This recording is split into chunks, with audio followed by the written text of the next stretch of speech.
बोचहां चुनाव प्रचार के अंतिम दिन नेता प्रतिपक्ष तेजस्वी यादव ने नीतीश सरकार पर जमकर हमला किया। Devanshi builder and developers OPC private limited आपके सपनों के घर की ख्वाहिश पूरी करेगा।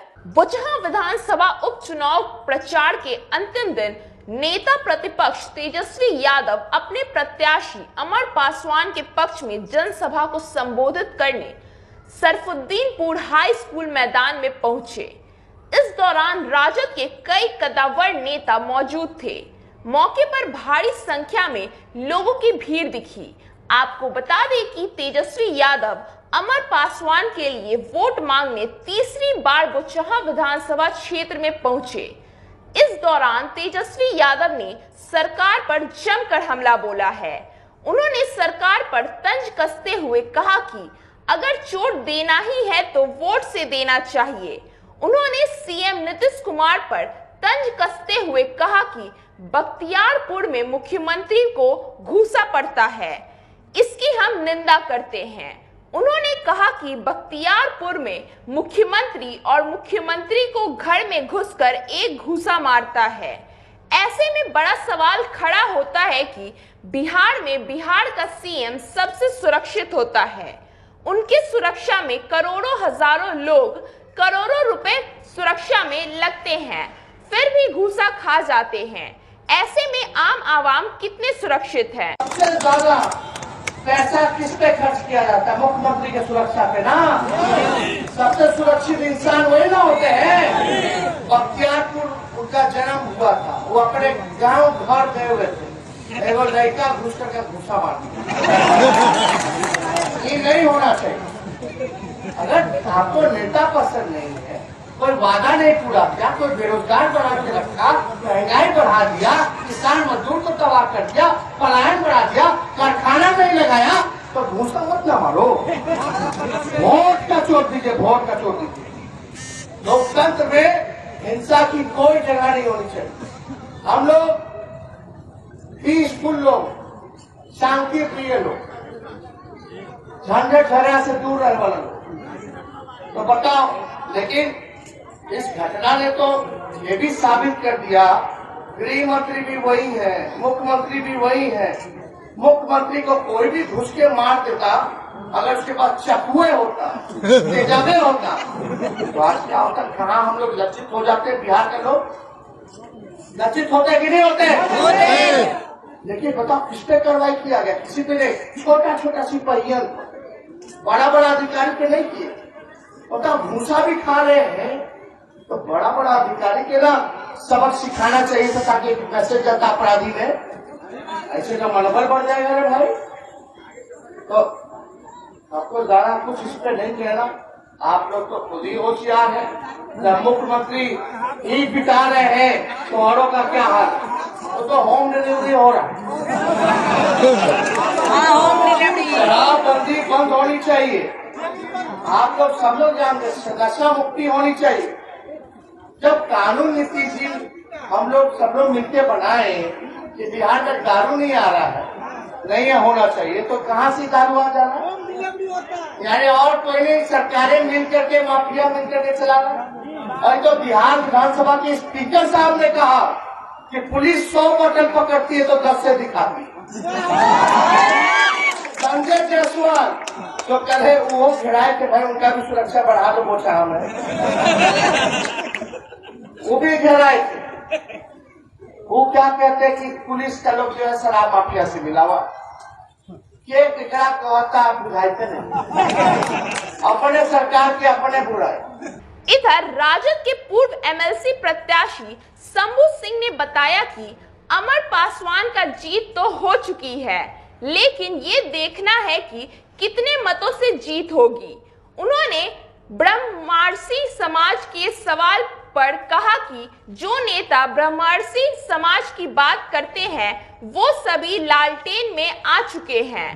इस चुनाव में ब्रह्मर्षि समाज एक हो चुकी है, खासकर मुजफ्फरपुर विशेष लालटेन हो गया है। लगातार क्षेत्र में घूम रहे हैं, क्या फीडबैक मिल रहा है? पूरा एकदम समझिए कि जीत तो हो चुकी है। हम लोग को ये देखना है कि कितना अधिक से अधिक मतों से जीतते हैं। आज नीतीश कुमार भी मुजफ्फरपुर पहुंचे, क्या असर पड़ेगा? यहाँ पर जो भीड़ देख रहे हैं, भीड़ ही आपको बता देगा कि असर कहाँ क्या है। लगातार फील्ड में घूम रहे, इस बार जो है ब्रह्मर्षि समाज फैक्टर माना जा रहा है, क्या लग रहा है आपको? इस चुनाव के बाद सब लोग एक हो चुके हैं, सारा के सारा लोग एक हो चुके हैं। अब पूरा ललटेन बिहार में पूरा ललटेन हो गया और इस जिला खास करके विशेष ललटेन हो गया। उत्तर बिहार में खासकर एक बड़ा चेहरा सुरेश शर्मा का माना जाता है और बीजेपी के कार्यक्रम में सुरेश शर्मा नजर नहीं आ रहे, क्या कहेंगे? जो ब्रह्मर्षि समाज आपकी बात करते हैं ना, वो सारा के सारा समाज ललटेन में आ चुके हैं। सारा के सारा ललटेन में हो चुके, ललटेन में हो गया। वहीं राजद की नेत्री रीतू जायसवाल ने बताया कि जितने भी प्रत्याशी खड़े हैं उसमें से इस सीट पर अमर पासवान डिजर्व करते हैं। साथ ही उन्होंने कहा कि नीतीश कुमार के आने से कोई फर्क नहीं पड़ेगा। जनता जब तकलीफ में रहती तो कोई नेता मंत्री उनके साथ नहीं रहते। आज एनडीए इतना डर गया है कि सभी मंत्री विधायक बोचहा के गली मोहल्ले में घूम रही है। राजद नेत्री रीतू जायसवाल है। रीतू जी, लगातार आप फील्ड में घूम रही बोचहा विधानसभा क्षेत्र, क्या फीडबैक मिल रहा है? देखिए, इसमें कोई शक की बात ही नहीं कि जितने भी कैंडिडेट अभी खड़े हैं, खासकर से अगर तीनों पार्टी के कैंडिडेट की हम बात करें, वीआईपी की, एनडीए की और आरजेडी की, इसमें अगर इस पद को जो डिजर्व करते हैं सबसे ज्यादा, वो निश्चित तौर पे अमर पासवान जी हैं।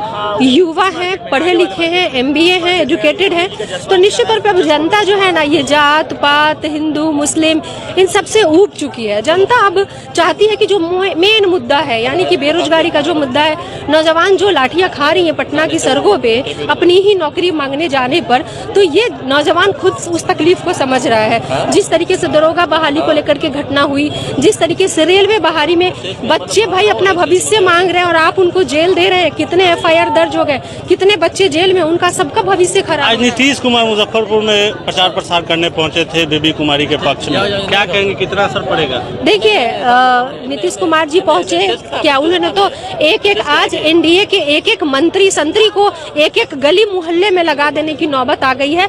इतने वो भयभीत हैं और इतना उनको डर है इस जगह को छीन जाने का, विधानसभा की सीट को छीन जाने का इतना डर समाया हुआ कि यहाँ की जनता ने जो सिर्फ टीवी चैनल्स पे जिन विधायकों को, मंत्रियों को देखा था, उनको आज वो गली मोहल्ले में घूमते हुए, गिड़गिड़ाते हुए जनता के पास देख रहे हैं। मैं ये कहना चाहती हूँ कि अगर आप जनता के साथ दुख तकलीफ में, जब जनता तकलीफ में होती है, जब बाढ़ से गिरी हो, सूखा से गिरी हो, कोरोना से गिरी हो, उस वक्त अगर ये इनके मंत्री संतरी इसी तरह से जनता के साथ घूमते तो आज इन्हें भीख नहीं मांगना होता और आज ये इतने डरे हुए नहीं होते। तो जनता समझने लगी है। स्टेज पर से कुछ गाना गुनगुनाई है, क्या है वो और क्या है, मतलब थोड़ा मेरे दर्शकों को नहीं, ये बस यही है कि आजकल ये पूछना कि आप कैसे हैं और बदले में ये उत्तर प्राप्त होना कि हम अच्छे हैं, ये दोनों ही बातें औपचारिक रह गई हैं।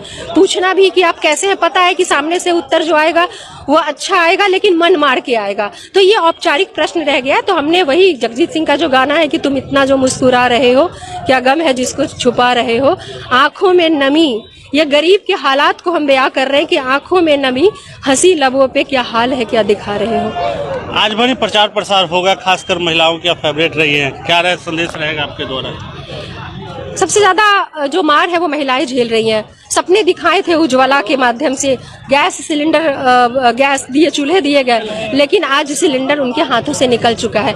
आज महिलाएं फिर से लकड़ी पे आ गई हैं, आज फिर से जलावन पे आ गई हैं, आज फिर से जो सपने दिखा करके जब छीन लिए जाते हैं ना, तो कितना बुरा लगता है, वो महिलाएं समझ रही हैं। एक आध कुछ महीने जो उन्होंने गैस जलाए थे और उनको वो आदत लगने के बाद उस तरह से छीन देना उनकी जेब से बाहर का हो गया है। और आप देखेंगे कि या तो सिलेंडर, आपने कई जगह देखोगे सिलेंडर को काट करके और उसमें लोग चूल्हा बना करके जला रहे हैं, कि ऐसी तस्वीरें आ रही हैं। तो महिलाएं तो सबसे ज्यादा किचन पे जो मार है, महंगाई का जो मार है, वो कौन फेस करता है? घर की गृहिणी ही तो फेस करती है, वो सब समझ रही हैं। तो साफ तौर पे आप सुन रहे थे, ये राजद की नेत्री रीतू जायसवाल थी जो अपनी बातों को बता रही थी।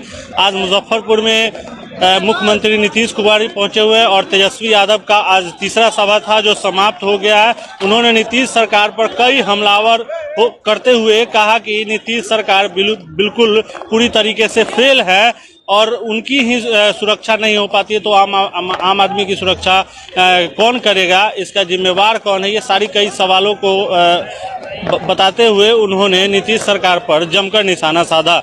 मैं अपने रोशन के साथ सोनू शर्मा, सिटी न्यूज मुजफ्फरपुर।